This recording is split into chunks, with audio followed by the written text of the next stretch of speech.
come once again to discuss things.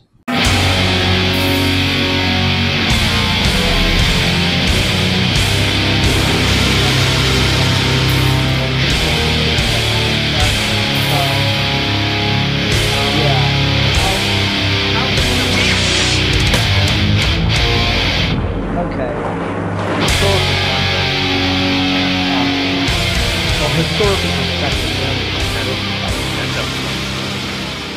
Yes. All right. So on that note, hi everyone. Welcome to this episode of Geeky Gentlemen. I am Sid Part 2. Joining me today is Steve Baxi, and our special guest for the final video in Geeky Gentlemen History Month, the month where we celebrate all the contributions that Geeky Gentlemen have made to history, but it only gets relegated down to a month because of a biased educational system. TheRealManos is here. Hello, I'm TheRealManos. That was quite a build-up. Thank you. You're welcome. No, Geeky Gentleman Month, despite its complete and utter misnomer, but I'm keeping the misnomer just because it's entertaining to say, is a month where the Geeky Gentlemen discuss historical-related things. And that is as specific as I can get with it, as everyone in the call has just found out. No, but this was completely impromptu. Geeky Gentleman History Month happened completely by accident, and I'm so happy about that. It's been a lot of fun, but this one will round it out. And Steve has just come up with our topic. So Steve, what are we discussing? What is historical perspective? Yes, historical perspective, in the sense that when we're talking about narrative works and writers and just how much personal details writers put into their works, how much of that is historically skewed, how much of that is personal bias, where's the line between giving both sides of the argument and just kind of being lecturely? Yeah, and that oddly enough, I think it was Manos the other day on your Twitter account, you said something, or you said this, and it's the first thing that's popped in my head. Bill O'Reilly in Killing Jesus. Yeah. Oh, you read that tweet. Yes, nothing will ever horrify me more than knowing that Bill O'Reilly has a degree in history. He should probably consider using it sometime. Right? Bill O'Reilly is one of those special kind of assholes who you can get in discussion with him and disprove everything he says, and he will walk away smugly as if he really showed you up. It's amazing. I've seen him constantly do this. I've seen him get in discussion with Jon Stewart.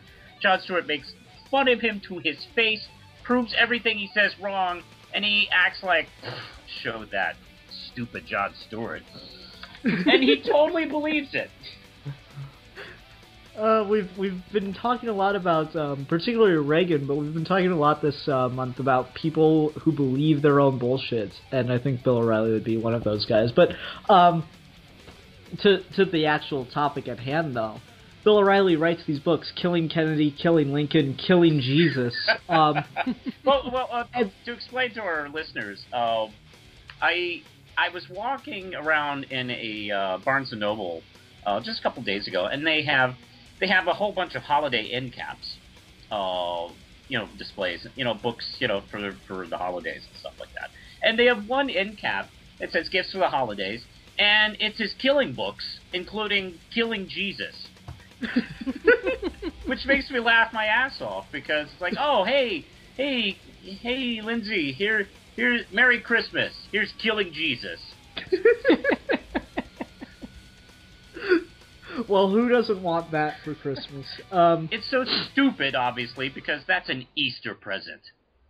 Exactly. It would be a holiday accurate present. I never understood why we celebrate Easter. Yeah. Yay, our God is dead. Anyway. No, but it's one of those interesting things, because he attempts, at least from what I've heard, I haven't read the book to be fair, but from what I've heard is he attempts to do a completely grounded historical thing. And for those that don't know, I suppose it's worth understanding how history is collected and proven. So what's today? It's November 29th, 2014. And let's say on November 29th, 2013, I will be willing to bet you that I had lunch somewhere, I ate something. But historically, we cannot prove that because I don't keep my receipts. Yeah. There's no historical record of it. So, even though we know it probably happened, we can't prove it historically. So what Bill O'Reilly's trying to do is prove the way in which Jesus was killed historically in that book. Or at least that's how I heard him explain it. So it's one of those interesting things. I can scientifically prove that you had lunch. How could you scientifically prove that I had lunch? And you're not allowed to use a time machine. Okay, because you have not died of starvation. So I presume at some point you have had lunch. Well, no, I'm just saying on that day. Yes. On that day I can't prove that. That's true. Yeah, exactly. That's the point I'm making. Okay. You can't prove that I had lunch or what I had for lunch that day, historically speaking. You can assume that I did, but there's no way to prove it. Okay. And so that's what Bill O'Reilly was, I guess, attempting to do with not only killing Jesus, but with his other books is talk about the history, the hard facts behind it. And like I said, I haven't read the book, and I anyone working for Fox News has a very loose relationship with facts. Believe me, I know. I work there. Kinda. I work under a company that works under them, so Yeah. Anyway. No, so that's what he's attempting to do with those, and I assume that's noble. I don't think that's what happened, because I don't know how much of a book there would be there. You can prove Pontius Pilate existed, and we know that people were crucified.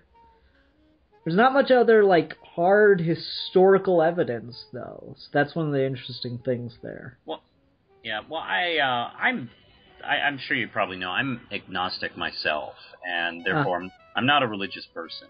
And people will sometimes bring up the fact that, it's the Bible is a historical record because Pontius Pilate is in it, and there are these other historical figures in it.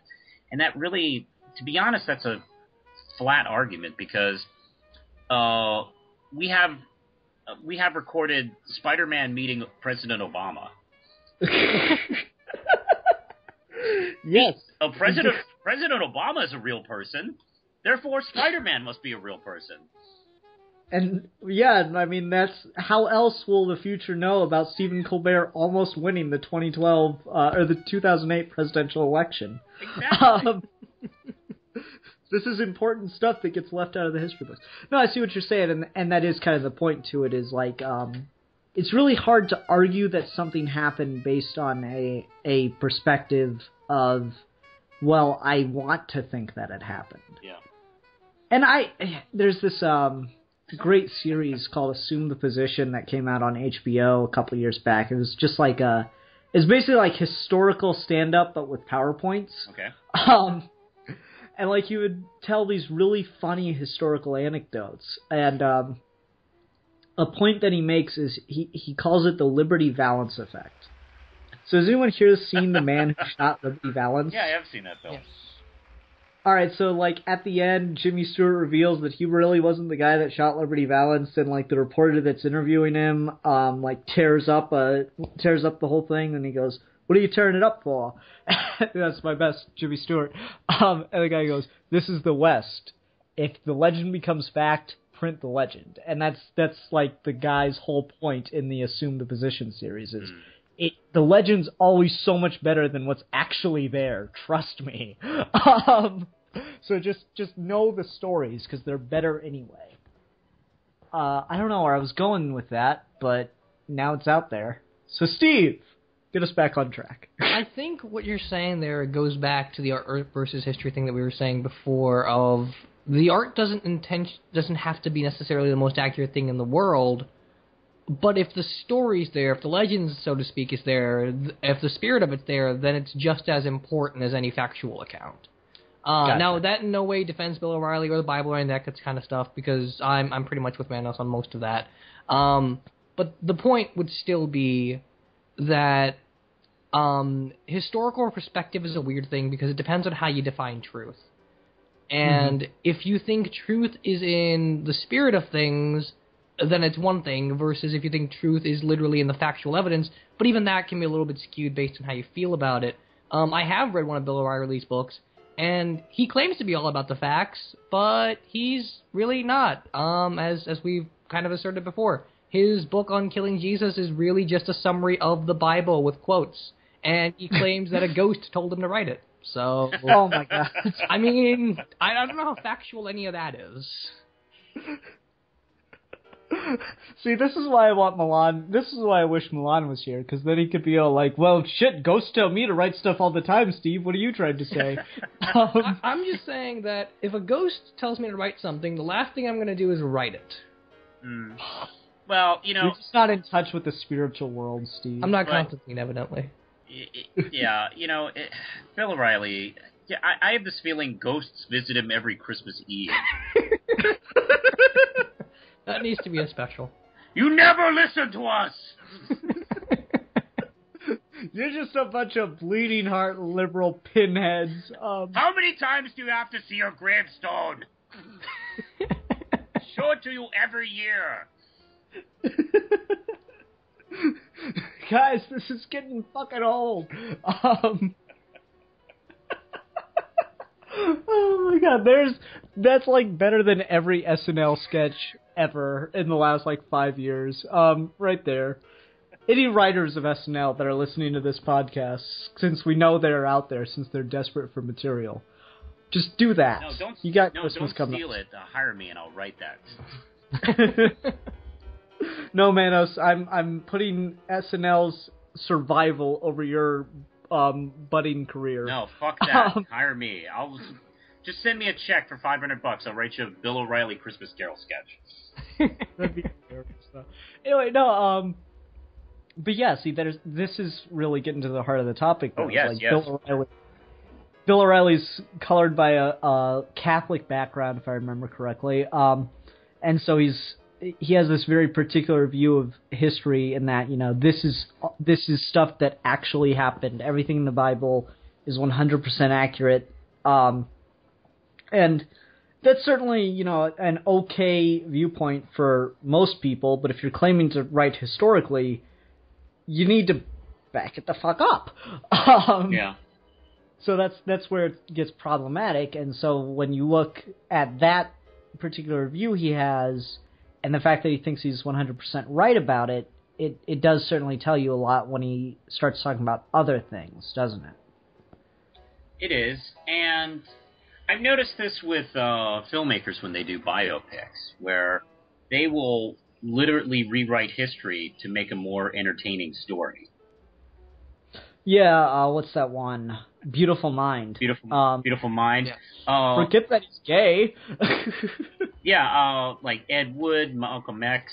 What's Dangerous Minds are examples of true stories that are kind of sexed up.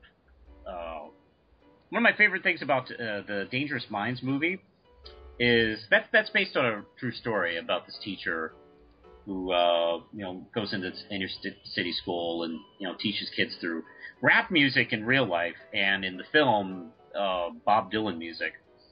Wait, is this the guy that's like, how do I reach these kids? No, that's a different one. Yeah, there's actually a lot of these stories that have been made into movies now that I think about it. That's the one with Michelle Pfeiffer. Okay. And one of my favorite things about that is they wrote in a fictional love interest for her in the movie, who never existed and never happened. And they actually wrote him out of the. I mean, Andy Garcia was shot in the scenes. They did this whole thing, and it just nothing worked. So they cut him out. And it's like, oh, well, good, because he didn't exist in the first place. You don't understand. He's the metaphorical representation of her desire to teach these kids. Related into sexual passion, although it's not perverted. It's good. And also, Patch Adams does that famously, where... Oh my god, Patch Adams is like the worst example. Oh my god, it's a terrible example. Because they turn his male friend into a female potential love interest and kill her off in a way that didn't even happen even remotely similar than his friend getting killed in real life. Have either of you ever watched much Monk? A little bit. This isn't factual, obviously, but there's this It's a TV show. There's this really good episode where he proves that an astronaut murdered somebody, even though the guy was up in space at the time of her death, and blah blah blah. Mm-hmm. And then a couple seasons later, in the universe of the show, Hollywood is making a movie out of that story, and the two cops that he's always hanging out with, Disher and Stottlemyre, they're they see the actors that are playing them, and like, oh, they cast you as a woman, Disher. It's whatever. It's Hollywood. And then they're there's a scene that they share together where they start to make out, and the two guys are sitting there that didn't even kind of happen. That's funny. Which is, I imagine, how a lot of these people who have biopics made out of them and are alive to see them really do feel. Just wait, I don't remember that. Where are they getting this shit from? Sorry. Have you guys seen Rush? No. I have not. It was a movie from last year, biopic on two Formula One racers, and it essentially has the same problem, but to weird degrees. One of the racers in real life and in the movie gets disfigured after an accident, but they make him just attractive enough to where you can't really tell he's disfigured. There's obviously exaggerations of how violent the rivalry would be, or how cinematic some of that stuff would be, or some of the discussions are had. But all of that aside, and with this and with Beautiful Mind, they're still really, really good movies. So I guess the question I want to propose here is, how important is the historical accuracy really? Well, we're getting kind of far away from the topic, but it is... I think it's important to the degree that you're still telling that person's story instead of just making a fictional character. I think it was Mitch Hedberg. He had this amazing joke about... did you hear about that kid that got shot on the school bus? No, wait, hold on, let me back up. So they always use this line, and you got to tell it in his voice, otherwise it doesn't work. They always have that line at the beginning of movies, based on a true story. But there are a lot of things that are based on a true story, or inspired by a true story. My friend came up to me the other day, he's like, hey, did you hear about that kid that got shot on that school bus? And I was like, yes, it inspired me to write this story about a gorilla that steals purses.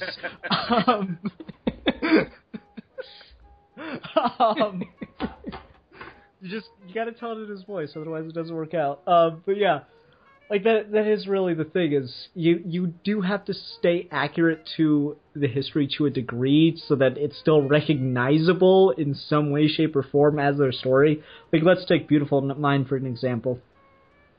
I would argue that the important part isn't his sexuality in that story, though that's probably more important than they would like to have admitted. The important part is how he overcame his mental disease and was able to persevere and still be, this really amazing professor, mathematician, yada yada, even though that was a part of him. So they got that part right. No one's gonna watch A Beautiful Mind and say, oh, well, it's totally who cares about the triumph of the sanity over the delusions. I wanted to see some cocksucking. To put it as crudely as possible. I don't know. I'm you two are too quiet. You need to cut in here because I feel like I'm alone. Well, I'm listening to you. You're fascinating. Oh, thank you. I agree. Mainstream Hollywood films do seem to have trouble telling a story that doesn't involve romance somehow. It seems to always have to factor in. Yeah, and it's really annoying because it just feels like they're trying so hard to just get every demographic, and like women would never watch a movie unless there's a love story. Yeah, and even if it is like a total, I don't know, it's just like, I remember Scarlett Johansson getting questions about the Avengers and why isn't there a romantic subplot, and she bluntly said, we don't have time for a romance. We got shit to revenge. And that was her real answer, by the way. And she was getting the same questions during Winter Soldier, and people were really upset that there wasn't a romance in that movie, even though it would be completely unnecessary. Yeah, well, that's like yeah. all the best superhero movies, definitely, and a lot of the best just movies of any genre are the ones that don't have a romantic subplot. Mm-hmm. Winter Soldier, like Dark Knight has it kind of, but it's all for something as opposed to just getting together in the end. I think the best ones always like either skirt around the romantic subplot or just cut it out entirely. Mm-hmm. Not every superhero needs to spend the entire movie pining after his love interest. But back on topic. Historical perspective. Steve, how's it going? Okay. I don't want to talk about Frank Miller all day because everyone talks about Frank Miller and it's really easy. So let's talk about Chuck Dixon. Okay. So he is a fantastic Batman writer. His era of Batman books are really, really good, especially his Robin and Nightwing and a lot of his Batgirl. But he's also very, very blunt when it comes to his political views. And he killed Green Arrow just so he could write a character with a different political background. And I wouldn't say that's excessive. It kind of is. But he still was able to tell a good story with it. And part of the problem with learning politics through narratives like that are just very, very, very, very specific to one mindset and not the other, unlike Peter David stuff, that's always usually very balanced, is that you don't get a counter-argument. Yeah. That's such a good point. Thank you. I would agree. You can always tell what the writer is trying to gear you towards. If it turns into a soapbox, when you're right, there's no legitimate. Maybe there might be a token line, but I tend to think of projects like Princess Mononoke, for instance. Oh yeah. Which I think does a wonderful job balancing the 2 points of views of the two warring factions in that film. Because it could have been very easily made, the humans were evil and that would have been it. No, I mean, you do understand that life is a little more complicated than that. I'm pretty liberal, but even I will accept that there is no liberal truth, there is no right truth. There is only truth. Yeah, something else that I think, I'd like to think it struck more of a balance than it probably did, is The West Wing, which is a show I watched, I found it on Netflix and I watched all 7 seasons of it or whatever in the course of 3 months maybe. And I just adored that show, and it did, I think, a really good job of balancing it. It came down probably a majority of the time on the liberal democratic side of social issues and historical perspectives and all that stuff. I'll be willing to admit, but it didn't just make the other side look like, it didn't straw man, is I guess what I'm trying to get at. It didn't make the other side appear to be less intelligent or less valid. Or cartoonishly villainous. Yeah. There's a really good episode where, alright, so the background for this series, for 2 seasons they'd been talking about how the Chief Justice of the Supreme Court was doing all this really eccentric stuff and they were getting worried about his mental state. And one day he collapses in his office and he's in the hospital and they're really talking about, we gotta convince him to step down. And they ask him to, and he's like, I'm better on my worst day than anyone that you could get through Congress now. So what they do is they actually convince another justice to step down at the same time as him, and they talk to the leadership in the Congress, it was set up in the show of Democratic White House, Republican Congress.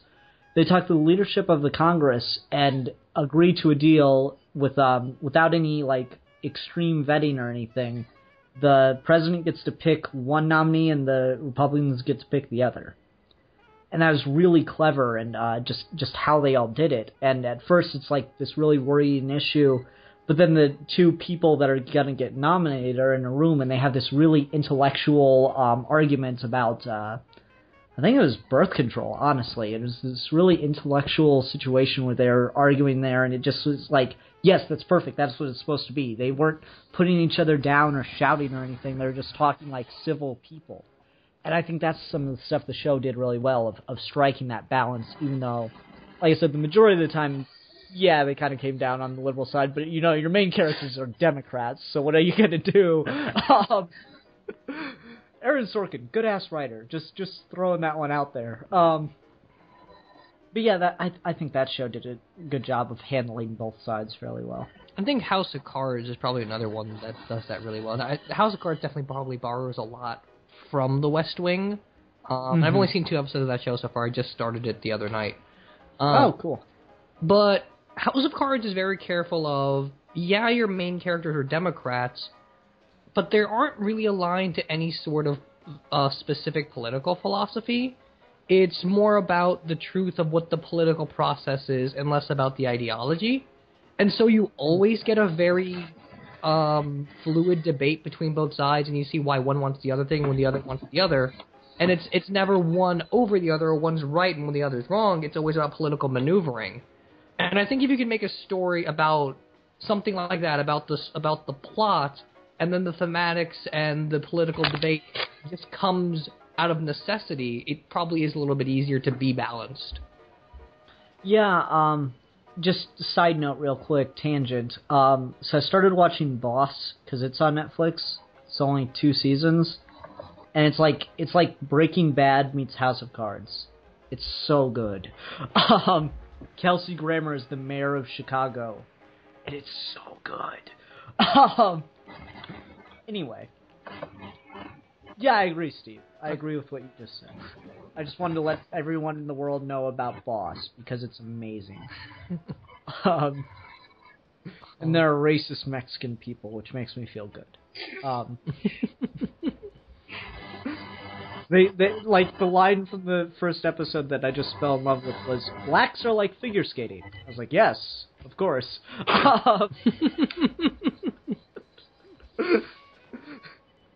Anyway, Manos. Yes. What do you think? What are you thinking about what Steve was saying? I'm thinking I don't watch any of these shows.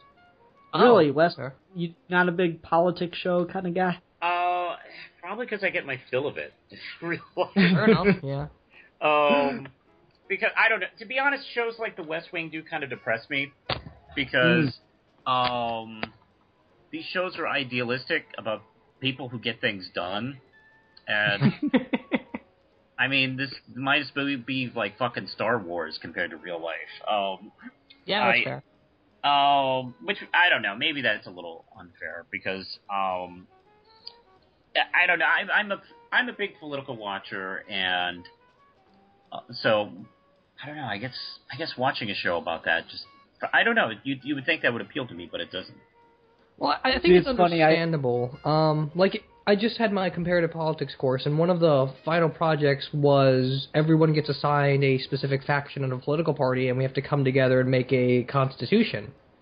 And even as just teenagers in college that don't really care, it got extremely heated, and no one got anything done.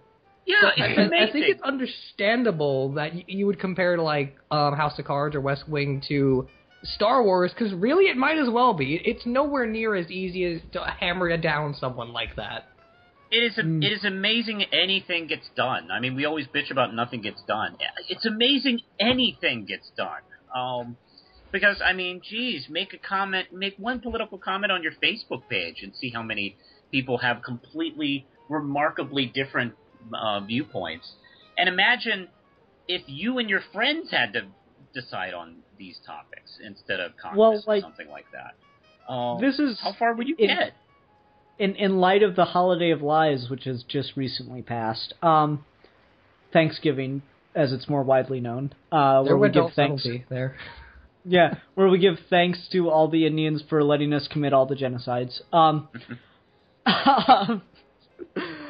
In light of the thing, I have been saying this for a couple of years, and I think it's warrants being said again, in light of what you guys were talking about with just political differences between people. I will never understand why people who have nothing in common, especially politically, decide to get together once or twice a year just to argue with each other over a nice dinner and just ruin relationships for another year until they come back to do it again. I'll never, just because they happen to share a little bit of DNA, I'll never understand it in a million years. I'm dead serious though, because today I went out to Haley's mom's for because they were doing a day after Thanksgiving thing with her brother, his fiance, and her grandparents, and yada yada. And I walk in because I'm late because I just got off work and stuff. And she comes downstairs to meet me, and she goes, "Just so you know, my grandfather really doesn't like Democrats or Obama or any of that. So just step lightly." I'm like, "Yeah, it's whatever. I don't care. I work at a Fox station. I really don't care." And she's like, "Okay, just warning you." And then they had the tangent for a moment. So after I've finished eating, we're all we went into the one room to go watch Netflix, and the grandparents and Haley's mom stayed in the other room, and they're all talking. And it's a old Western. It's really quiet, and I can just hear him in the other room. "So what is he? Is he an Arab?" "No, he's half Mexican, half Irish." "Oh, okay. I could tell he had something going on." Lovely. But yeah, that's something that I think is highly related to what you're talking about. Just political differences seem to just ignite this weird flame in people where they just have no choice but to argue. I'm just like, guys, what are you gonna do? Neither of you voted, so what the fuck are you arguing about? Oh man, yeah. As strange as it sounds for me to in a positive way, quote Ronald Reagan. Reagan would often talk about how at the end of the day, we're Americans. And he would say this when people talk about how the fact that he was fairly good friends with Tip O'Neill, who was the Speaker of the House, Democratic Speaker of the House, and very liberal. And he got along very well with certain Democrats and quite a few liberal people. And nowadays, Obama can't even play golf with John Boehner without people going apeshit about it. Yeah, it's like they're supposed to talk to each other. That's the. It drives me nuts, and I totally that's the thing about Reagan that I really like, and it's like he understood that we're all supposed to be on the same side. Well, okay, we don't agree, but and I don't agree with a lot of things Reagan did, obviously. But I wish, boy, we had some of that mentality back. Well, that's what's so weird is it seems like everyone is against gridlock until election season. Then it just becomes I will not pass anything. I know. It was so funny. God, I'm watching Republicans who took that pact to vote no on anything Obama wanted, even if it was the blowjobs for Republicans bill, they would still vote against it. And then the midterms come around, we're gonna start working with the president, kind of break through gridlock. You've been creating you're the ones making gridlock. Just don't make gridlock. It's incredible. Yeah, and I think this is like telling of our historical perspective, because I know I personally have like an absolute fascination with history, and I think I said this earlier in the month. If I ever got the chance to ask a president or a presidential candidate, rather, a question, like it would probably be something along the lines of, what is the worst thing that you can think of in American history? Like, what is the worst thing that Americans have ever done in their entire history? Because, like, I want people to be aware of their history, and that's why I call, Thanksgiving the holiday of lies, because I remember being in elementary school, in kindergarten, and doing, like, sitting down with some of us dressed up as pilgrims and some of us dressed up as, Native Americans with our paper feathers in our hair, and we sat down and we ate at a big table together, and it was supposed to be all symbolic, and that's what they told us happened on the holiday, and that's what we were celebrating. I'm like, maybe, but you got to remember that, like, that holiday ended with, guns and arrows flying across the table. It's like, it's such this weird idea of lying to ourselves about our history, and so, like, certainly my perspective of history and my political views are colored by my perspective of history. And certainly people's writings, like Frank Miller, like fucking Alan Moore, are colored by their perspective of history. So it's an interesting thing. Like, you hear someone talk politics and you can say, okay, well, they obviously have this particular view about how things went down. Like 30 Rock. 30 Rock had one of the greatest single moments ever, because it's one of the things I always say now. So, like, I remember in middle school, I had this teacher who was, like, all, like, happy that he was a Republican, and one thing that he kept mentioning was how he's in the same party that Lincoln was.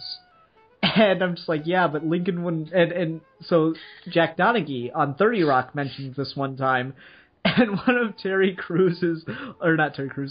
Tracy Jordan's, like, bodyguards looks at him and goes, well, Lincoln wouldn't recognize his own party today. What do you mean? The man started a war in order to enact a bill. That doesn't seem like small government at all. So it's things like that about how much you know about history clearly colors your perspective. And it's not going to color it right-wing or left-wing politically, and it's not going to change... It's not like the more you know about history, the more leftist you are. No, there's, like, plenty of people who know a lot about history, and that's what makes them so right-wing, and that's perfectly valid. It's interpretation, it's perspective, it's what you see. Well, it's the same that we have scientists who are religious. There's some people who can know this about science and the universe and still believe in this other thing. Yeah. I mean, it doesn't strike me... I'm willing to wager, if I had to make a bet, that more historians are probably on the more liberal side. But, I would be willing to wager it's not a huge majority. That's all I can say. It's probably closer than I might think. Yeah, I'd say so too. Like, obviously, you could do a study or something if you're like one of those sociologist people. Well, you could poll. I'm sure historians would be happy to tell you what they think. So polling them would be pretty easy. It's like, wait, someone wants to talk to us? Okay, yeah. I think there's two things about this. One is that we need to know how things work. Yeah. Like, there's that study that most Americans don't know the three branches of government. And you have all of these people that claim that they're Republicans and claim that Republicans were on the right side of history and all that stuff. But they don't know why the Reagan tax cuts worked and the Bush ones don't. And that's extremely important. And then the other thing would be false antagonism of just the media tells you to hate these people and so you do. Mm-hmm. And Fox News, of course, being the obvious example, but then also CNN, which is with its terrible false neutrality, and MSNBC, which is completely democratic. It's not as bad as Fox News, obviously, but it's still there. It still also encourages conflict. Conflict is ratings. Yeah, exactly. They're not going to get... 10 years ago, there was that great thing where CNN had Jon Stewart on Crossfire, and Jon Stewart was telling them how their show is creating conflict, and it makes America a worse place on their show. Yeah. I saw I wish I could remember his name, but he is one of your basic Republican talking heads, and he was doing a book tour promoting his book about, being a talking head for political shows. And he said over and over again he was constantly encouraged to take the Republican side, even if he didn't agree with it. It wouldn't matter if he was on like MSNBC or Fox or ABC or whatever. It was over and over again encouraged. Come on, go get him. Even if it's like, well, wait, I kind of agree with points on this one. Not every Democrat believes in the same things, and same thing can be said about Republicans. What's the name of the was it a senator or a representative that shut down the bridge in New York or New Jersey? Oh, you're talking about the Governor Christie. Yeah. There's this really good, the comment came from someone who's known for a bit more of like a Republican talking head kind of guy, but he said this really great thing that I think we need to hear more of this kind of stuff from those guys. It's like, now listen, I'm not going to say that this thing was definitely done by Governor Christie or not. Like, it obviously merits an investigation, and all I'm going to say is this. If it comes to light that he is responsible for this bridge being shut down as political retribution, his political career is over, end of story. That's the kind of stuff I really like. Yeah. It's like, yeah, that's true.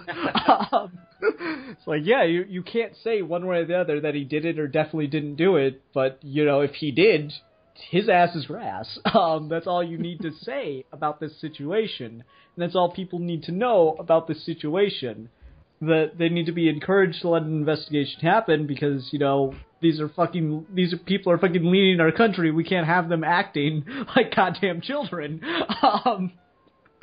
So yeah, it's one of those things that was like really encouraging. I'd like to see more of in the political talking heads sphere. Well, that's the problem. It's like they fear a actual conversation is going to be dull ratings. Where, to be honest, I would very much be in favor. I would love to see actual. I watch First Take on ESPN, which is basically a Crossfire type of show about sports. And has some host and the two guys have different sides and different opinions. But guess what? Sometimes when they're arguing about football or talking about basketball, they actually have agreements on things, and they have a actual adult conversation. Such like human beings or something. Yeah, but sadly, this is a sports network. It's not a political network or not a news network. So that's probably lost on actual news networks. Yeah. Do you ever listen to Diane Rehm at all? I do, and I hope she survives each and every day she's on the show. Diane Rehm, like, if I ever get the chance... she sounds like she's got a foot in the grave. Yeah, like, every time I hear her... Yeah. Dude, if I ever get famous enough to have, like, celebrity cameos in my movies or whatever, I just want to get one of Diane Rehm, like, today we're talking about this book, and you just hear the guest go, Diane? Diane? Oh my God, she's dead. Because every time I hear her, I just wait for her to just die in the middle of a sentence. And I know that's terrible, but I mean, just... Well, it is. I mean, she sounds like she's just about gone. And, No, but she does have a very good balanced show. She'll always, like, what I love about her is she'll tell guests to shut up. Yeah, she doesn't take shit. That's something that I really like, is she really does try to get to the truth as best she can, instead of just letting people just yammer about bullshit. That's old Washington style, though. Like, she's, her career was made back in the 60s, 70s, or whatever. Yeah. She doesn't, like, put up with this modern shit. And, that's the thing I'm afraid of. I'm afraid of modern... I saw Nightline for the first time a couple weeks ago. For the first time in years. I haven't seen the show in years. And I don't know what you guys know about that show, but that was a serious news show hosted by Ted Koppel. It was 30 minutes every night. And it started actually during the Iranian hostage situation. Where he was just covering that story every night. And they were going to just stay on until it was resolved. And the show had become so popular, he just, kept the show running. And they would often have serious discussions. It would, be a news story at first, and then they would actually really dig into a topic. In a very adult manner. Matter of fact, The Simpsons used to make fun of it by calling it Smart Line. If you've ever seen any reruns with Kent Brockman and having Lisa Simpson on 87 times on the show. And but that's what they were making fun of. That was what Nightline was. And I saw it the other week, and I was like, oh my god, this is fucking Inside Edition now. This is really, I think the worst thing, everybody talks about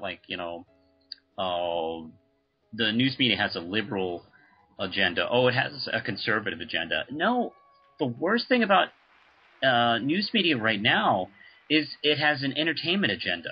It wants to make money, and you don't make money by actually solving problems. You don't make money by cutting to the truth of anything. You make money by constantly prolonging the story. So people will watch and don't really solve it, don't really come up to any kind of solutions, don't have any follow-up questions from your reporters. No, keep the story going. It's all right. I'm gonna try a Milan type metaphor here. It is as if the political zeitgeist of the time has become Frankenstein, and they just keep bringing it back. That's my Milan impression for everyone out there. Oh, it was very good. I was frightened. Good. Enjoy your nightmares. Babador. Okay. Obama is Frankenstein. Anyway, no, but I really do agree. It's become this culture of just perpetuating the issue as opposed to talking about ways to solve the problem. Mm-hmm. God forbid we talk like human beings. We have to show and bolster and prove how superior we are morally and everything to the other side. Actual historical anecdote. So I want to say it was when Bush was running, Bush Senior. Yeah. Because that would have been back in the 80s, right? Late 80s? Late 80s. I was actually in high school. Okay. I was actually, let's see, that was 80... He was running in 87. Do you remember the guy that ran against him by chance? Yeah, Dukakis. Okay, I think it was him, but don't quote me on that part. No, but yeah, it was Dukakis. You're talking about the Democratic Yeah, I'm opponent. The story, I think, is about him, but don't quote me on that part. So, it was rumored that he had cheated on his wife, mm-hmm. and this was back in a time in Washington where, your political life was one thing and your family life was another thing, and the press was only interested in your political life. But a reporter asked him about this alleged affair, and he refused to answer it at first, and then all the other reporters started asking him about it, and that night he went back to his motel, and he talked to his campaign manager. He says, "Do you think it's going to be a problem?" He goes, No, it'll blow over. It's whatever. We'll just go to this next event. And at the next event, that's all anyone would ask him about. And then he went back to his motel again that night, and he's like, "I think it's over." And he goes, "Yeah, it probably is." And, a lot of people that study political history will point to that as the moment in American politics, at least, where the politician's personal life and their political agenda became as important to the public. Actually, I think you're talking about Gary Hart. Okay, that's probably it then. Like I said, I thought it was the guy that was running against Bush, but I wasn't sure. He would have run against Bush, and actually, I was following this. Is how old I am. I was following this. That even in high school, I was interested in this, and he lost in the primaries. He was the leader in the primaries when the sex scandal popped up, and that's how. Okay. And that's how Governor Dukakis became the nominee for the Democrats and was violently trounced by George H.W. Bush. Yeah. And therefore, history is changed because of the sex scandal. I mean, I think Gary Hart could have beat Bush. Frankly. It's just one of those interesting little things where just one question seems to be, the spark that completely changed the political momentum in this country. Mm-hmm. And it's this weird historical thing where it's like, because of this one little instance, it's completely shifted our perspective on everything that's going on now. Now, like, what the big story was for the first couple of years in the White House when there wasn't anything, or first couple of months, rather, of Obama in the White House where there wasn't anything to bitch about yet? Oh, the president's smoking again, and he hasn't told us. He has the most stressful job in the world. Let the man have a cigarette. Yeah. In the first few months of his presidency, the economy was destroyed. It's like, let him smoke. Oh my God, there's a sub. So, like, I don't know if you remember this, but I swear it was the day of his inauguration, or the day he won. It was the day he was announced as president-elect. Yeah. There was these plates that were these commemorative plates with a picture of candidate Obama, if you will, on them, or President-elect Obama, if you will. And I work at a Goodwill. And we got one of those in, and I looked at it, I was like, oh my God, it's been a really hard 6 years. Yeah. Oh my God, he looks so much older. It's so sad. Yeah. If you want to stay looking young, do not become the president, because it goes south quickly. Yeah. Oh, it's rough. It's rough. I mean, nobody wants to do anything. And I love what Bill Maher said. He said, imagine having a job where you wake up every day and you look at the newspaper and the headline is, "You suck." It's got to take something out of you. Probably.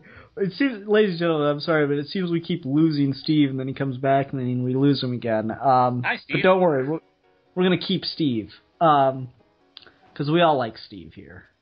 I enjoy Steve. But, hey, yes.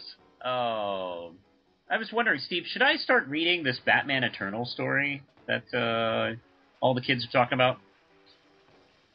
Steve is remarkably quiet on this.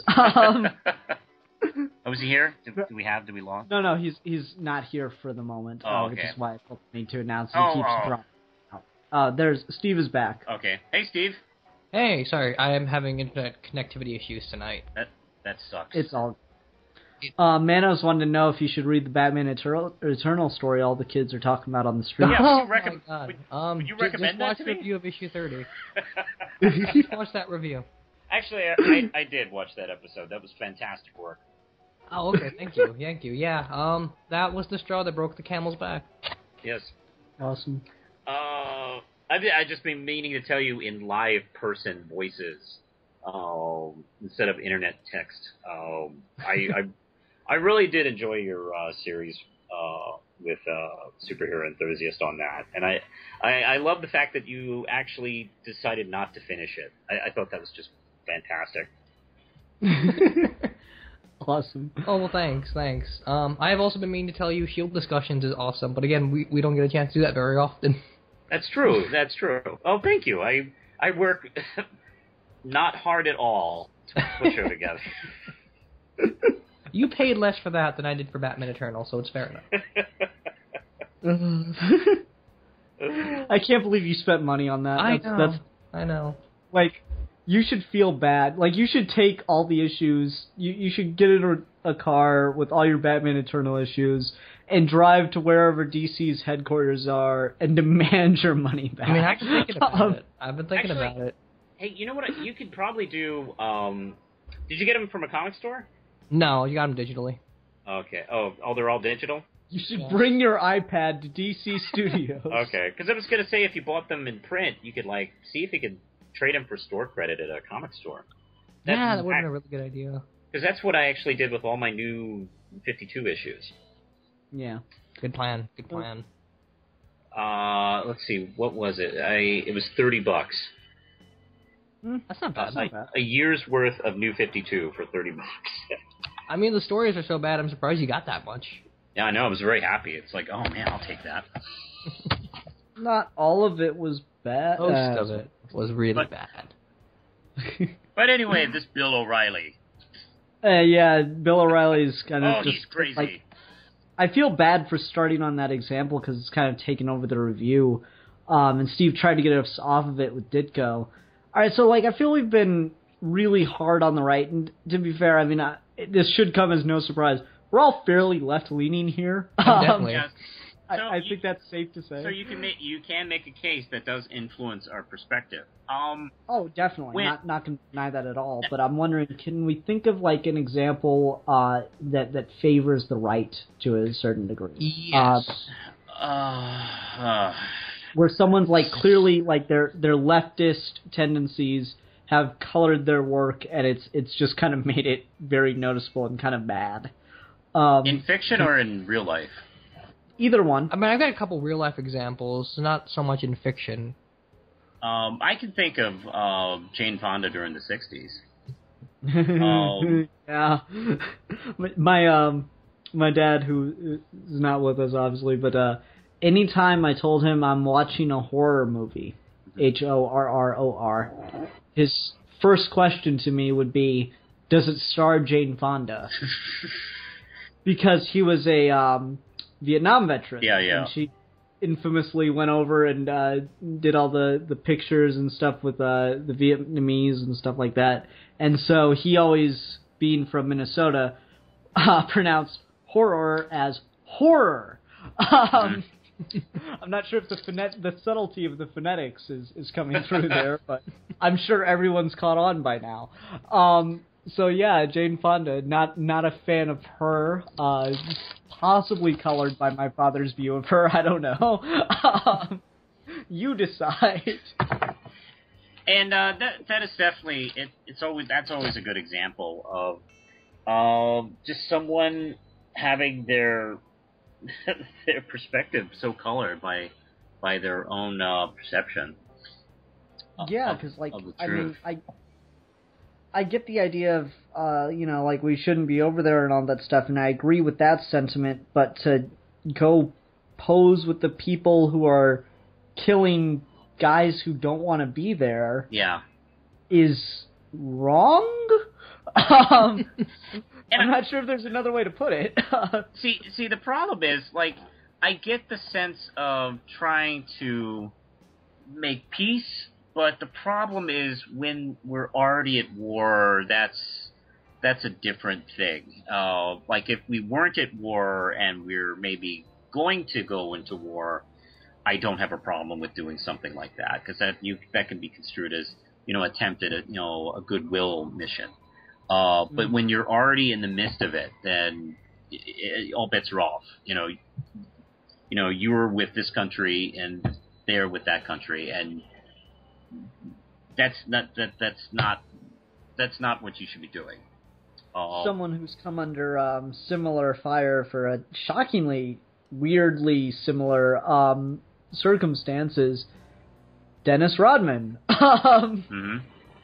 Who doesn't get mentioned enough on this show. I remember my dad took me to go see the Bulls back in, the Dream Team era in the 90s when Jordan and Rodman and everyone were on the team.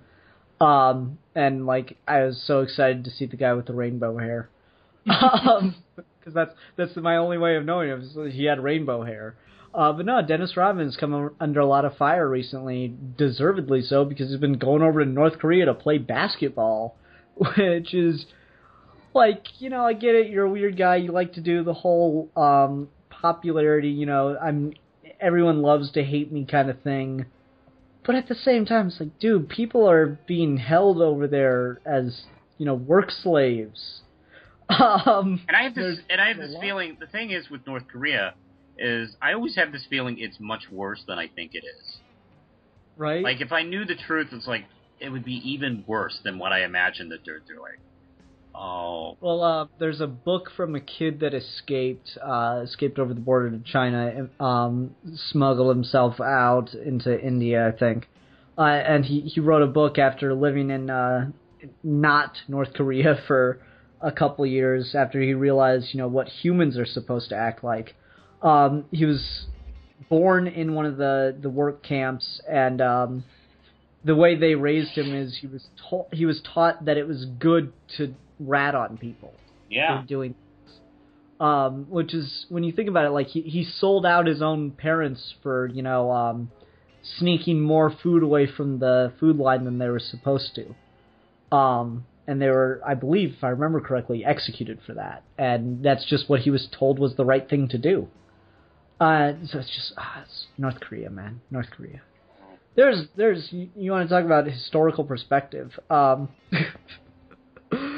Just what do you do when your historical perspective is mythology? And not even good mythology, not even artsy mythology, just fucking like weird, crazy mythology involving people that don't urinate. Are you talking like conspiracy theorists and stuff like that? No, the like propaganda that's put out, and I guess this would have been more proper to talk about in the propaganda video, but the propaganda that's put out by the North Korean state to their people is that the Il family does not urinate or defecate. The Kim Jong-il was born underneath a double rainbow, and he only ever played one game of golf, and he got 18 holes in one, so he found it kind of boring. Just all this crazy shit. That poor country. Oh my god. Yeah. Yeah, that's about the best you could say for it. But back to like poor examples of leftist things. Jane Fonda's a particularly good one. Can anyone think of one that's like someone's leftist ideology is influencing their fiction and it just kind of leaves a bad taste in your mouth for it?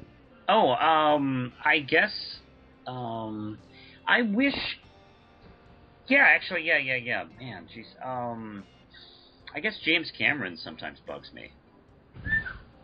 I would agree with that, yeah.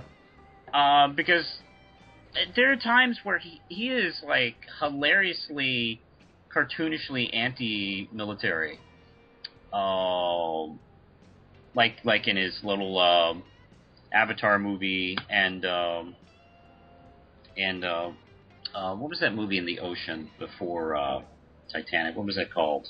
Was it the Schwarzenegger one? No, without Schwarzenegger. Abyss, The Abyss, yeah. That and The Abyss, yeah. There's, yeah, I'm. His military are cartoonishly stupid and thuggish. Yeah, I agree. Yeah, and I understand what he's doing, but he is making that mistake that we were talking about of turning people that you disagree with into cartoons. Yeah, it's like in some cases it's perfectly acceptable to do. Like, I like it when the Boondocks does it because you know you're not supposed to take it seriously. Oh, satire. But I think satire plays by different rules. Exactly. So I think when you try to do something serious, like try to do it straight, and it's so obvious that, like, when you're trying to do something straight but you have a cartoon character come on, there's obviously a problem. Something has gone wrong here when Bugs Bunny shows up on the screen wearing a swastika. Mm-hmm. Oh god, that's a fun image right there for you. Woo! I like Bugs Bunny. I just want to say that before anyone accuses me otherwise, because, I mean, you want to talk about not American. You cannot not like Bugs Bunny. I know people wis don't like Bugs Bunny. Well, then there are obviously copies. Oh my god! Or funny story. So, like, this was a couple years ago at my work, actually, but I was talking to this dude. I was like, I said something like, I always liked Wile E. Coyote more than I like the Roadrunner. He goes, I don't know who either of those characters are. I'm like, what? And I look at him. It's a white guy. He's grown up in friggin' Indiana his whole life. It's about as American as you can get. I look at him like, what? And he's like, yeah, I don't really watch any cartoons or anything like that. I'm like, are you a communist? That's the only thing that came to mind. It's like, it just seems so un-American to not watch Bugs Bunny cartoons or something. I don't know. And it seems such a cemented kind of... the Looney Tunes and the Disney characters seem so cemented in our culture. You're surprised when you run into people who don't know what the fuck you're talking about. Right? It's so weird. Like... man, don't get me wrong. I know, like, you know, they obviously did some messed up stuff. Seeing Bugs Bunny do Al Johnson's Mammy is one of the more unsettling things in American history, especially in animation. But there's still, like, you know, American icons. Yeah. I don't know how you couldn't understand who Bugs Bunny was. I don't understand how you couldn't know who Bugs Bunny is.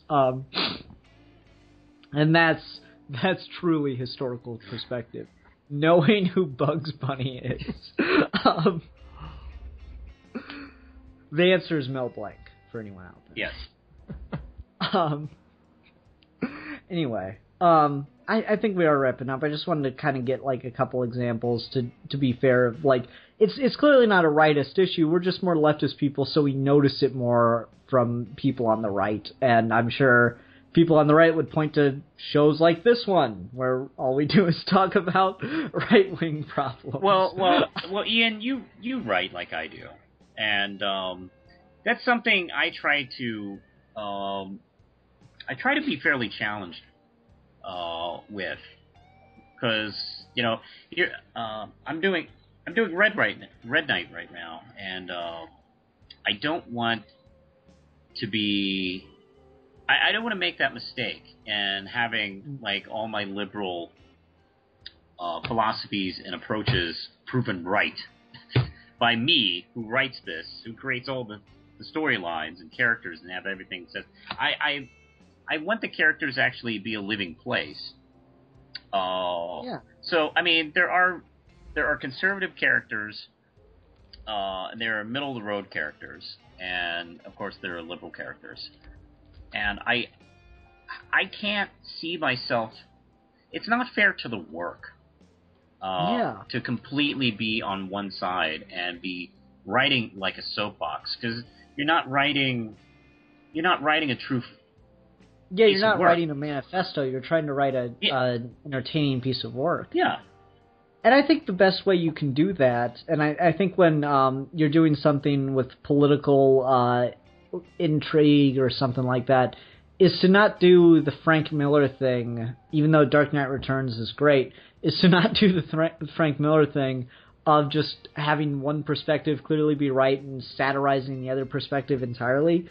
But if you're trying to do something straight, a good way to do it is show in one example how your personal philosophy, whatever it may be, is justified, how it worked well, but in the same story have another case where it didn't work out. Yeah. And a different approach would have actually been the better way to go. And have the courage to show your character wrong every so often. Yeah. I don't see that very often, actually. And you might laugh, but one of my favorite examples of this is the TV show Daria. Because I like Daria. I love Daria, and it started out kind of like a reverse Beavis and Butthead, where it wasn't just girls; they were also smart. And Daria and Jade were always the smart ones, and everyone was making the stupid mistakes. And a lot of episodes would be Daria saying, "Oh, you guys probably shouldn't do that," and then they all do it, and then they fuck up, and you know she's right at the end. And I'd say halfway through the series, they actually started challenging Daria in interesting ways, and even having her wrong Yeah, didn't she cheat with someone's boyfriend or something like that towards the end of the show? Yeah. A lot of people didn't like that, but that was the point. Yeah, she made a human mistake, and I think that started in the second season. Actually, it started pretty early, where she had the chance to wear contacts, and she really liked the way she looked, and her eyes just weren't adjusting, so she stopped wearing her contacts, and she couldn't fucking see.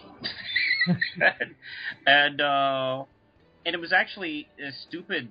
The stupid cheerleader Brittany actually kind of like snaps her out of it, and I thought that was a really interesting approach to the show. Like it really did kind of make the characters real.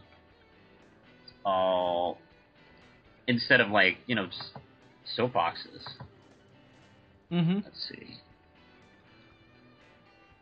Milan's saying something. Oh, okay. Down. Don't ignore him. I'm sorry. Yeah, I'm not listening. Anyway, yeah, I agree. Daria is one of those things that did a good job of it. I had another example before you started talking about Daria, but now it's gone. Oh no, wait, now I know. Green Arrow, Green Lantern. Yeah.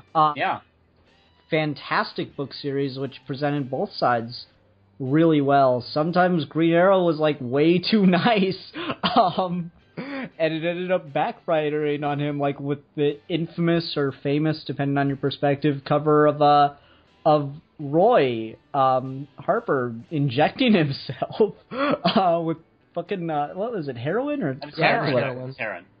Yeah, like that's a really famous cover, and then at the same time, there's the really famous issue where Green Lantern gets chewed out by a black guy.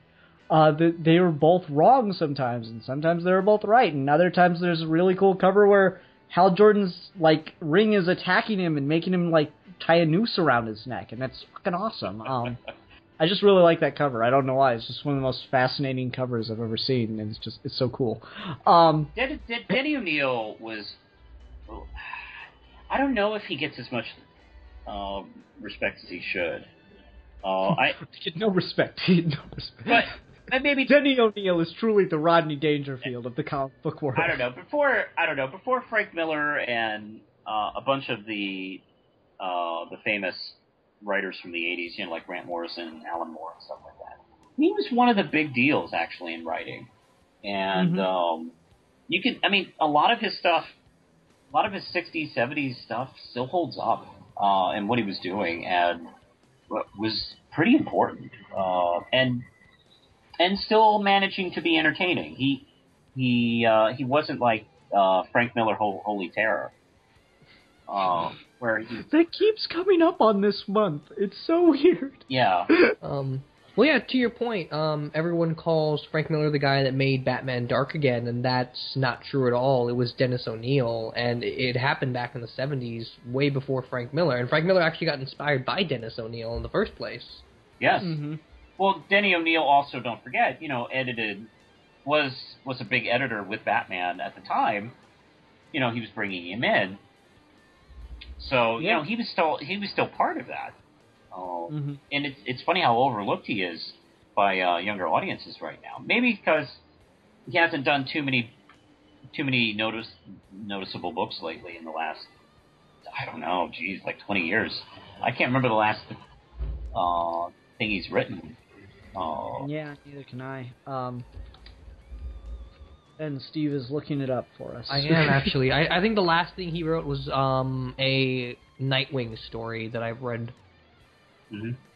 Or at least the last major thing. Yeah. Well, let Steve look that up. But does anyone have any final thoughts on historical perspective? Like we're kind of like we've talked about it, but we've talked kind of around it, I think. But that's fine because we've got to some really interesting places with it. I just wanted to make sure that like we got all the things that we wanted to get out about this. Well, there's still one thing I wanted to mention. It's not necessarily historical perspective as much as just historical importance. And we talked a lot about politics and about this weird perpetuating the cycle and creating false antagonism. Right now I'm working my way through Aristotle's Nicomachean Ethics, and a big thing for him and Plato is how important the state is in being a just person. And he's got this fantastic quote where he says, "For legislators make the citizens good by forming habits in them, and this is the wish for every legislator, and those who do not affect it miss their mark, and it is this that makes a good constitution differs from a bad one." And essentially what he means is that good or bad form through habits, and those habits are only perpetuated by politics, and politics is the root of every science. And so if we have this system that's constantly gridlocked or constantly fighting or constantly bickering, how are we not any better than that? I mean, just look at Marvel versus DC right now. There has to be some connection to the fact that we are on one side or the other, and we are also politically on one side or the other. Really interesting. Yeah, I agree. Manos, can you mute your mic for a second? It's getting a lot of feedback. Oh, sorry. Is that... I don't know what's going on with that, man. Sounds like you're scraping it against the ground or something. Don't worry about it. We'll wrap up real quick. Alright, so, Steve, I guess it would be your choice for review, if you're okay with that. For review. Yeah, okay. We're not doing a theme month next week, are we? No, we've had 2 theme months in a row. I think it's time to just go back to the old tried and true. Okay, yeah. No Christmas month or anything. No, we're going to do a Christmas commentary, but that's going to be it. Okay. So I thought about this a little bit just because I use this show to watch things I would otherwise not have time to watch. Thanks, Steve. I know, isn't it great? Why don't we review a Cuba Gooding Jr. Tom Cruise movie? Jerry Maguire. Jerry Maguire. Yes, okay. It's on Netflix, and I've seen a lot of people talk about it recently at school, so I'm vaguely interested in it. So okay, it's whatever, man. We can do it. Need a little bit more geeky picks, Steve. I mean, that is geeky. It's Tom Cruise. How he would have been Iron Man. Just saying. Mission Impossible. Jack Reacher. Yep. Alright. So, okay, so we're going to talk about Jerry Maguire next week, whatever. Yes. I mean, if you don't want that, I've also got The Rocketeer, which I wanted to talk about. Which, funny enough, I just watched, but it's cool. We'll talk about Jerry Maguire. It's your pick. You get to pick whatever you want. I'm just going to make fun of you for it regardless. Okay. I've never seen the movie, so I don't know. I don't know. It's just funny to me. Anyway. So everyone, thank you for listening. These were our thoughts on historical perspective. I had a good time. Manos, thanks for coming on Geeky Gentleman History Month. No problem. Thanks. It's good to be here. Yeah, indeed. Everyone, I hope you had a good holiday of lies. Next year you should celebrate it by taking something that doesn't belong to you and then insisting to the person that it does. And that you'll give them like half back, but then when they ask for their half back, say you'll give them a quarter back, and then when they ask for their quarter back, say you'll give them like a drop.